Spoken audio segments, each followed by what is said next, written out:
Donc, je suis Jean-François Sens, je suis directeur du programme Art et Culture du Fonds de dotation Agnès B. Un autre monde dans notre monde, c'est une exposition autour du réalisme fantastique, qui est ce mouvement de contre-culture des années 60, qui est né avec la parution d'un ouvrage de Louis Pauwels et Jacques Bergier, qui s'appelait Le Matin des magiciens, qui a été un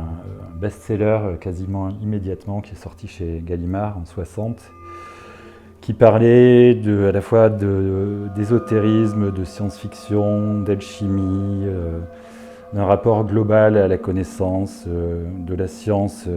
la plus évoluée de l'époque, qui mélangeait tout un tas de thématiques comme ça, avec la notion de mystère en élément commun à toutes ces problématiques,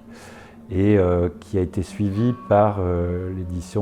la parution de la revue Planète, qui était un prolongement du Matin des magiciens, qui est paru de 1961 à 1968, et donc qui développait toutes ces thématiques à travers une revue assez novatrice pour l'époque.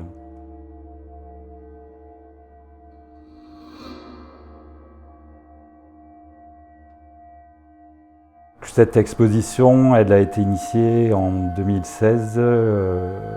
sous l'égide du Fonds de dotation Agnès B. La première version a eu lieu à la Galerie du Jour. L'exposition qui a eu lieu à lieu commun dans le cadre du printemps de septembre sur l'invitation de Manuel Pomar et de l'équipe du printemps. C'était la cinquième version de cette exposition.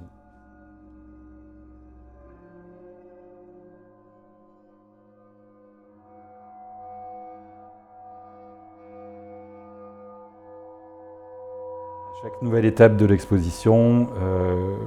on essaye de renouveler un maximum le contenu de l'exposition, avec une base d'œuvres ou d'artistes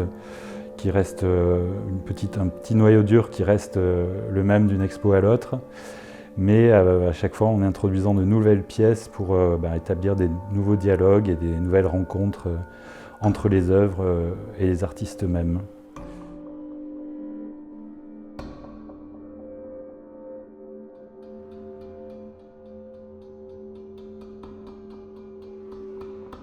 Puisque le credo du réalisme fantastique, si on veut résumer un peu son propos, c'est de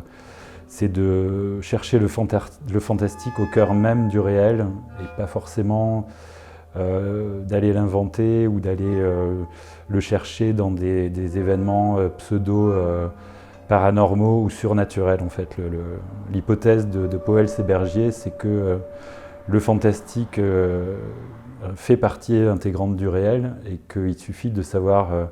regarder le réel d'une certaine manière pour identifier ces aspects fantastiques. Et le but de l'exposition, c'était de réunir donc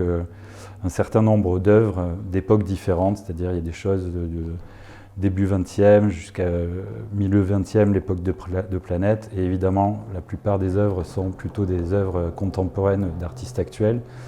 qui ont tout en commun l'idée justement de montrer, de mettre en évidence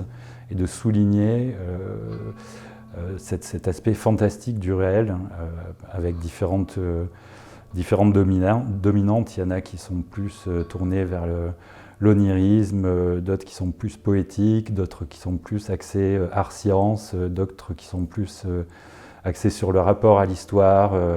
ancienne, ou voire très ancienne. Voilà, l'alchimie notamment, ce genre de choses.